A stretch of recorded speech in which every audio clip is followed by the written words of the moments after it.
গল্পের চ্যানেলে সবাইকে স্বাগত। আজকে আমি এমন একটা গল্পের বই থেকে গল্প পাঠ করতে চলেছি যেটা সত্যি আমার কাছে ভীষণভাবে স্মরণীয়। আমার 7 বছরের জন্মদিনে আমার জেঠু আমাকে এই বইটি গিফট করেছিল। বইটির নাম হলো 2 বাংলার বাছাই ভূতের গল্প, আর বইটির সম্পাদনা করেছেন সেকেন্দার আলী শেখ। আর গল্প পাঠে থাকছি আমি, সুরূপা রায়। তো আজকের গল্পটা শুনে নেওয়া যাক।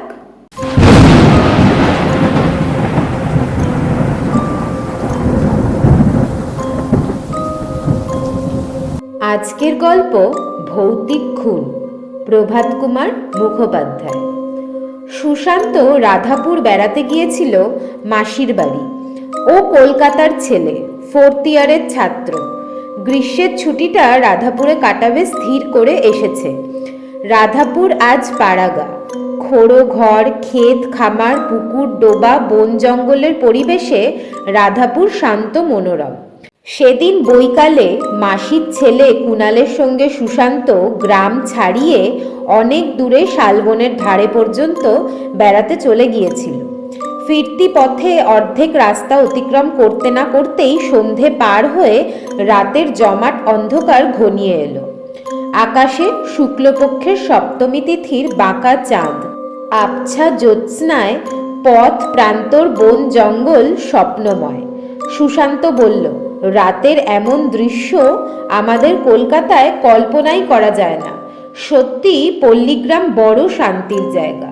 কুণাল বলল, আর কোন পল্লীগ্রামে কতটা শান্তি আছে তা আমার জানা নেই সুশান্তদা, তবে আমাদের রাধাপুর বড় শান্তির জায়গা ছিল। কিন্তু মাত্র দিন 10 আগে এখানে যে ভয়ঙ্কর ঘটনা ঘটে গেছে তা রাধাপুরের জীবনে এই প্রথম। সুশান্ত শুধালো, কি হয়েছিল? কুণাল বলল, বলছি শোনো। আমাদের গায়ের দিনু ঘোষ আর পাশের গায়ের কৈলাস মিত্তির, এই দুজন লোক একসঙ্গে কাঞ্চনপুরের গঞ্জে চালের আড়তদারি ব্যবসা শুরু করেছিল। কৈলাস মিত্তির লোকটা অবস্থাপন্ন, কিন্তু দিনু ঘোষকে গরিবই বলা চলে। নিজের সামান্য জমি জমার অর্ধেক বিক্রি করে এবং তার ঘরে যা চাল ছিল সব মিলিয়ে 1000-5 টাকা সে ব্যবসায় দিয়েছিল। কৈলাস মিত্তিরও দিয়েছিল 5000 টাকা। এই মোট 10,000 টাকার চাল স্টক করে তারা প্রথম ব্যবসা শুরু করে মাত্র মাসখানেক আগে। কিন্তু 15 দিন যেতে না যেতেই একদিন মাঝরাতে আড়তের সমস্ত চাল চুরি হয়ে যায়। দিনু ঘোষ সর্বশান্ত হয়ে মাথায় হাত দিয়ে বসে পড়ে। কৈলাস মিত্তিরের পরামর্শে লাভের আশায় সারা বছরের খাবার জমা চাল আর তার ভবিষ্যতের খাদ্য সংস্থানের প্রধান সহায় আবাদি জমি বিক্রি করে সেই অর্থ সে ব্যবসায় খাটিয়েছিল। কিন্তু এ কি ঘটল তার কপালে? এখন সে খাবে কি? সে প্রায় পাগলের মতো হয়ে গেল। কৈলাস মিত্তির অবস্থাপন্ন লোক, 5000 টাকার শোকে তার মুষড়ে পড়ার কথা নয়। কিন্তু আসল সত্য দিন 5 পরেই গোপনীয় সূত্রে জানতে পেরে দিনু ঘোষের পায়ের রক্ত চড়াত করে মাথায় উঠে গেল। খুন চেপে গেল তার মাথায়। সেই দিনই দুপুরের দিকে আড়তে কৈলাস মিত্তিরকে একেবারে নিরিবিলিতে পেয়ে সে আচমকা কৈলাসের গলা চেপে ধরল। শালা, গরিবকে তুমি পথে বসাবে ভেবেছ? তোকে এবার কে বাঁচায় দেখি। আচমকা আক্রমণে কৈলাস মিত্তির তো একেবারে যায়। অনেক চেষ্টা করেও সে তার গলা থেকে দিনু ঘোষের সাঁড়াশির মতো হাত দুখানাকে ছাড়াতে পারল না। সে তখন করল কি, ঝুঁকে পড়ে দিনুর পা দুখানি জড়িয়ে ধরল।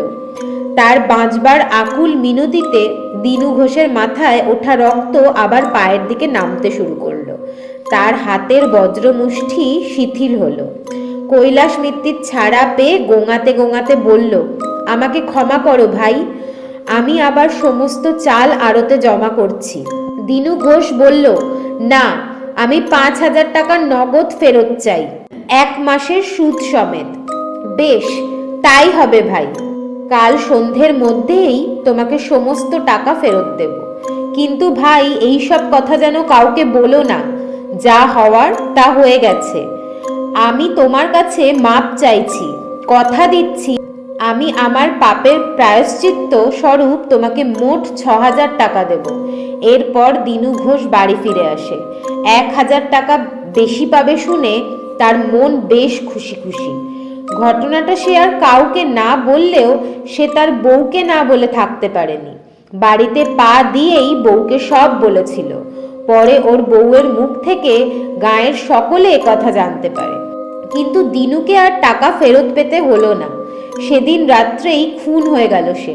সেদিন বিকেলের দিকে দিনু বাড়ি থেকে বেরিয়ে রাত 10টায় বাড়ি না ফিরে আসায় বাড়ির লোকেরা ভীষণ দুশ্চিন্তায় পড়ল। খোঁজ খোঁজ খোঁজ, এ বাড়ি ও বাড়ি সে বাড়ি খোঁজাখুঁজি করতে করতে এক নির্জন রাস্তায় দিনুর ক্ষতবিক্ষত রক্তাক্ত মৃতদেহটা পাওয়া যায়। পুলিশ জানিয়েছিল কাটারি জাতীয় কোনো অস্ত্র দিয়ে তার বুকে ও পেটে অনেকগুলো আঘাত করে তাকে খুন করা হয়েছে। আমরা গাঁয়ের লোকেরা অবশ্য আন্দাজ করতে পেরেছি যে দিনুর ওই অস্বাভাবিক মৃত্যুর সঙ্গে একমাত্র কৈলাস মিত্তিরই জড়িয়ে আছে।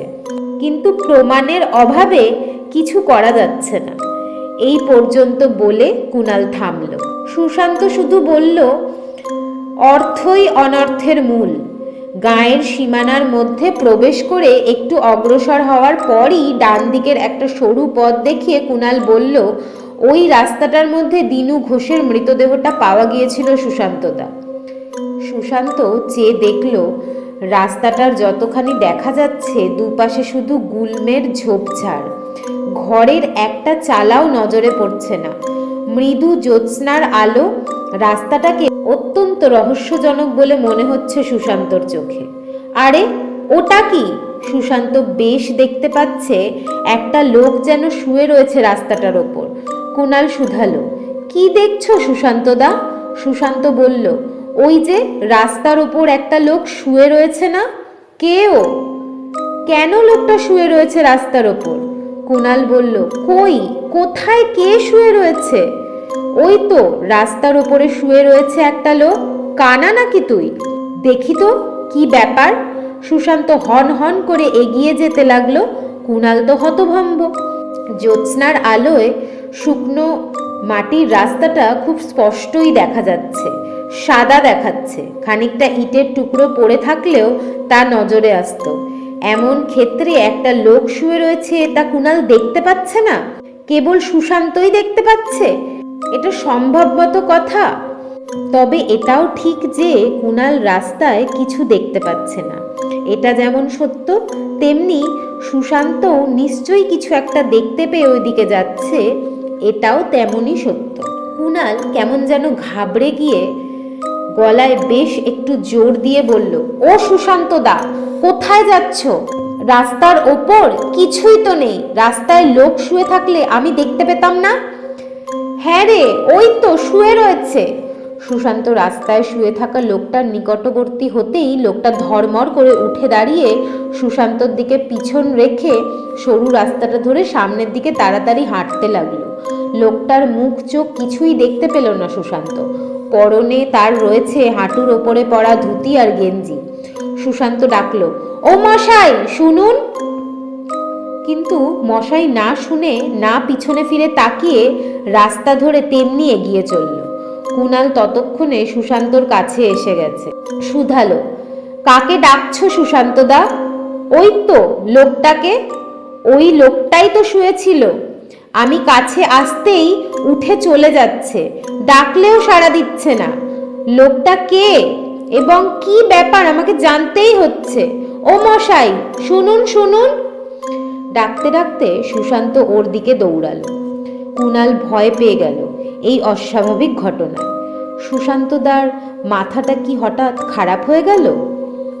কি করবে না করবে স্থির করতে না পেরে সেও সুশান্তর পিছনে ছুটতে লাগলো আর চিৎকার করতে লাগলো, সুশান্তদা, সুশান্তদা, দাঁড়াও, কোথায় যাচ্ছ?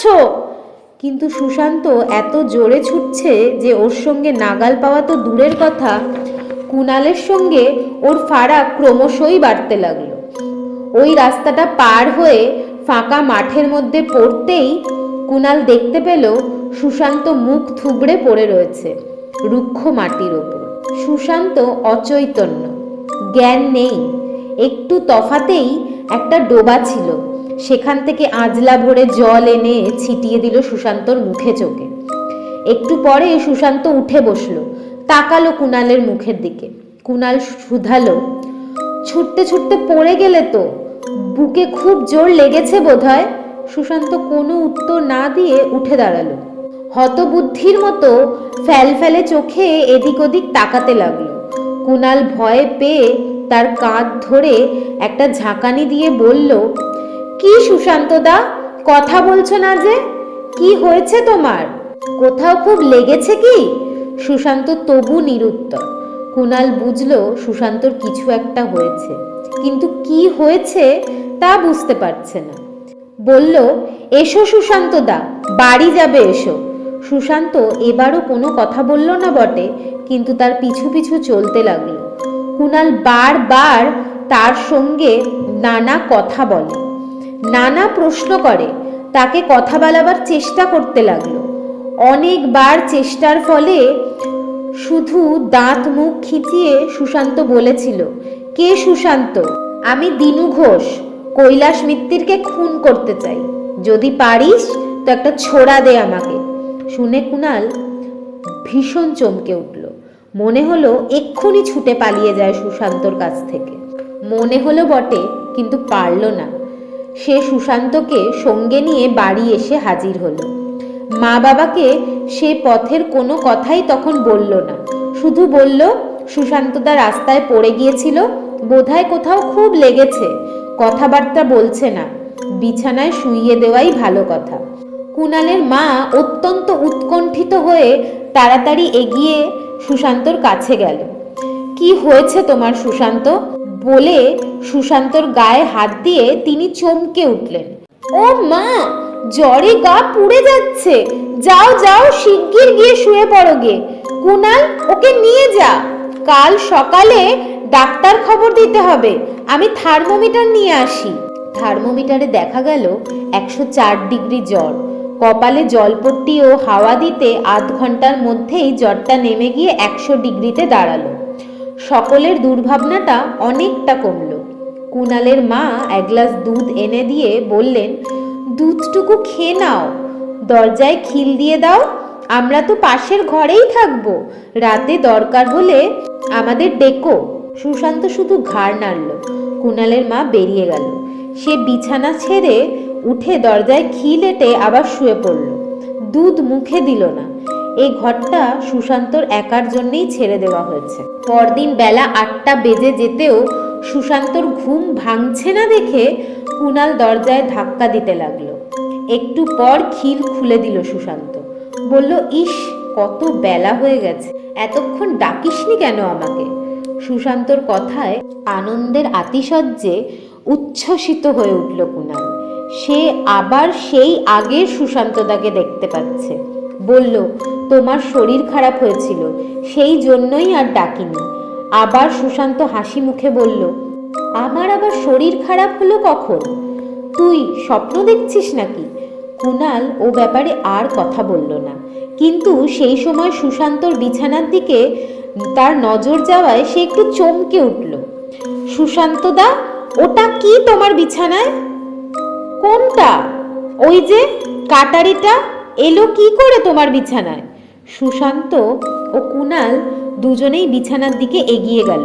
কুণাল বলল, আরে, কাটারিটা যে একেবারে রক্তে মাখা, এটা তো আমাদেরই কাটারি। সুশান্ত হতভম্ব, ভয়ও পেয়ে গেছে খুব। তার বিছানায় রক্তমাখা কাটারি এলো কি করে? বলল, আমি তো কিছুই বুঝতে পারছি না রে কুণাল। তোদেরই কাটারি এটা? হ্যাঁ, আমাদেরই। কুণালের কণ্ঠস্বর যেন কেমন চিন্তাচ্ছন্ন। সুশান্ত বিস্ময় বিহুবল হতবাক। কুণাল বলল, কাটারিটা আমি ধুয়ে মুছে রেখে দিচ্ছি, কিন্তু তোমাকে অনুরোধ করছি এই কাটারির কথা কাউকে বলবে না, আমার বাবা মাকে পর্যন্ত না। সুশান্ত বলল, তা তো বলবো না, কিন্তু আমার বিছানায় কাটারিটা এলো কি করে? আর এটা এমন রক্ত মাখাই বা কেন, বুঝতে পারছি না কিছু। তবে বুঝবার চেষ্টা করতে হবে, বুঝতে যদি পারি তোমাকে বলবো।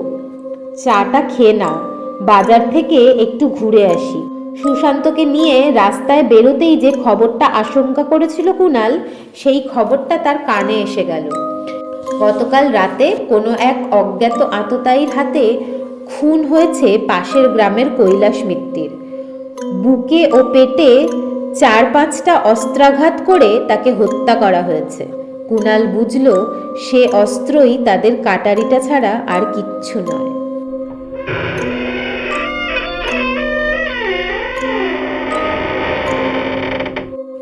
আমার গল্পটি ফুরলো, নোটে গাছটি মুড়লো। তোমাদের যদি আমার পাঠ করা গল্পটি ভালো লাগে তাহলে please subscribe this channel, like, share and comment.